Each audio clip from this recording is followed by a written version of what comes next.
ঢাকা ১৭ আসনে বিএনপির নির্বাচন কার্যক্রমে নেতৃত্ব দেবেন বীর মুক্তিযোদ্ধা আব্দুস সালাম ও অধ্যাপক ডাক্তার ফরহাদ হালিম ডোনার। এ আসনের নির্বাচনী কার্যক্রমে বিএনপির ভারপ্রাপ্ত চেয়ারম্যান তারেক রহমানের পক্ষে নেতৃত্ব দেবেন বিএনপি চেয়ারপারসন উপদেষ্টা কাউন্সিলের সদস্য আব্দুস সালাম। তিনি প্রধান সমন্বয়কের দায়িত্ব পালন করবেন।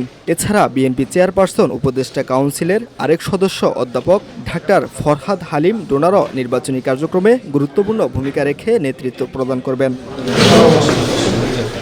রোববার সন্ধ্যায় বিএনপির মিডিয়া সেলের সদস্য শায়রুল কবির খান ভিওডি বাংলাকে এ তথ্য নিশ্চিত করেছে। বিএনপির নেতাকর্মীরা আশা করছেন এ নেতৃত্বের মাধ্যমে ঢাকা ১৭ আসনে দলীয় অবস্থান আরও সুসংহত হবে।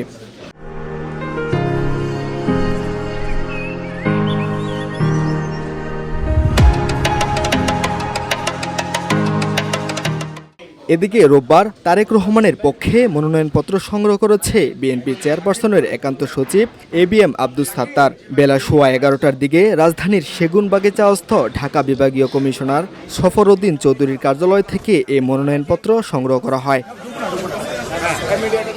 অন্যদিকে আগামীকাল সোমবার বেলা 11টায় সেগুনবাগিচাস্থ ঢাকা বিভাগীয় কমিশনার ও রিটার্নিং অফিসারের কার্যালয়ে ঢাকা ১৭ আসনে তারেক রহমানের পক্ষে মনোনয়নপত্র জমা দেবেন তার নির্বাচনী কার্যক্রমে নেতৃত্ব দেয়া প্রধান নির্বাচন সমন্বয়ক বিএনপি চেয়ারপারসন উপদেষ্টা কাউন্সিলের সদস্য ও ভিওডি বাংলার সম্পাদক বীর মুক্তিযোদ্ধা আব্দুস সালাম এবং চেয়ারপারসনের উপদেষ্টা পরিষদের আরেক সদস্য ডাক্তার ফরহাদ হালিম ডোনার।